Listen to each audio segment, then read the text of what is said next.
Hi, for Science Aries Leo and Sagittarius, welcome po sa ating channel. This is all about love at ito ay inyong daily kabay tarot love reading for July 5, 2024. Para po ito sa lahat ng single, kay crush o may relasyon, buhay mag-asawa, friends, and family connection. Please be reminded kung nakaresonate kayo, comment down. Kung hindi kayo nakaresonate, ibigay niyo po sa iba kasi general reading po ito. Please like, subscribe, and click the button for notification para updated po kayo sa daily tarot love reading natin.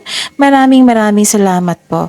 Kung may narinig kayong ingay, meaning maingay po yung kapitbahay natin ngayon. So focus kayo sa akin ha para may makuha kayong mensahe. And don't worry, nakafocus ako sa reading natin ngayon. This is for you, Aries, Leon, Sagittarius, about your love life. Ngayon, July 5, 2024. So, isipin niyo po yung person niyo ngayon. Spirits, guys, ano po yung gustong sabihin ng person ni Aries, Leon, Sagittarius? I need 3 cards po. I can't take being away from you any longer. Gusto niya magkasama kayo. Gagawa na ito ng paraan. Oops. I'm moving on with my life. Naka-move on na siya sa mga nangyari. This person is willing na magkaroon kayo ng new beginning. Kasi naka-move on na po daw siya sa nakaraan. I'm lost, I don't know what to do. So, nasa stage pa siya ng sa yung naguguluhan.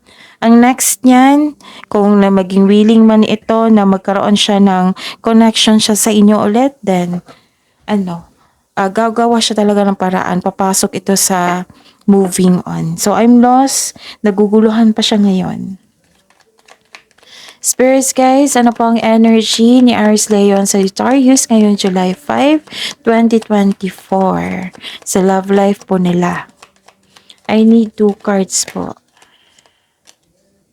And the clarification of your card here.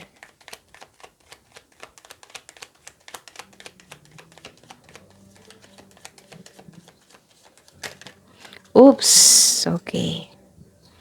Challenges na ma-overcome po ni Aries, Leo, and Sagittarius sa love life nila. Ngayon, July 5, 2024. And the clarification of this card po.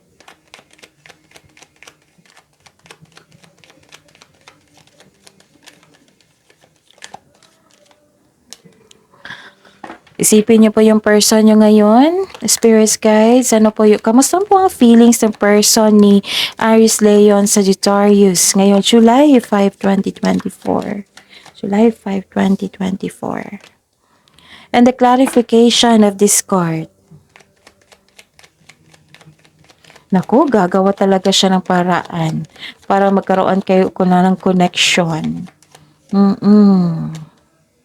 Okay, let's see. Kamusta ang energy ni Aries, Leo, and Sagittarius ngayong July 5, 2024? Nagkaroon kayo ng disconnection, tampuhan, disconnection, nagkaroon ng hindi pagkakasundo. Lumabas agad dito. And nakikita ko dito na nalilito ka rin sa paggawa ng desisyon. And nagkaroon ng failure relationship or connection sa isang tao.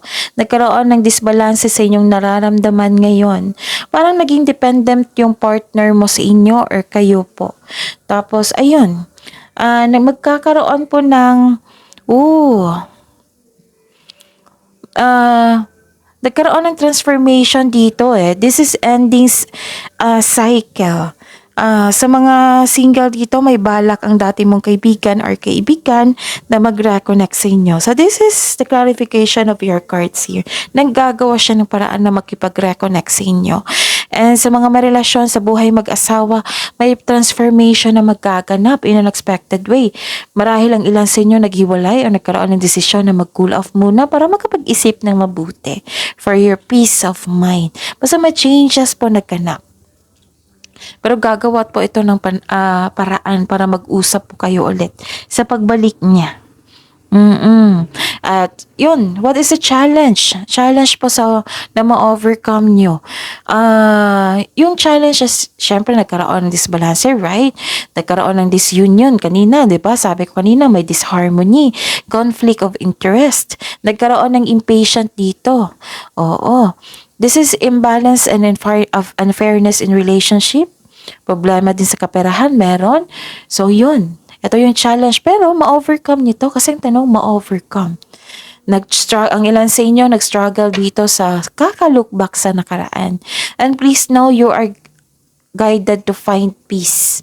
Oo, nakikita ko dito. You are guided to find peace. Hindi kayo natutuwa sa mga pagbabago. Nakikita ko rin dito na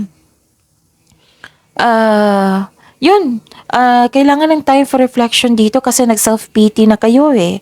So, alam nyo naman kung kung negativity ang bigay mo sa nature, yan din yung balik. So, positive affirmation ay kailangan. Na this is ilang cards. 7 na cards na po nagsabi dito na may unhealthy connection kayo sa isang tao. Pwede din delay sa travels, delay sa pag-uusap. Kasi nga, isa sa inyo hindi pa okay. Kumusta ang feelings ng person mo? May balak siyang makipag-usap sa iyo, makipag-ayos. Oo. Gusto niya maging maayos na kayo, magkaroon na kayo ng pagkakasundo. Okay? And yun, kasi mahal na mahal ka ng taong ito eh. I can't take being away from you any longer. So, pinaprocess niya itong feelings niya ngayon sa mga nangyari. Tapos, babalik itong taong ito. Kasi nanindigan siya sa kanyang feelings. Nakikinig siya sa kanyang feelings. Okay? Kasi, nagkaroon siya ng strong, confident din siya, compassion. Mahilig siyang magsuyo. Susuyuin ka ng taong ito. Okay? So, ayun. So, see you tomorrow.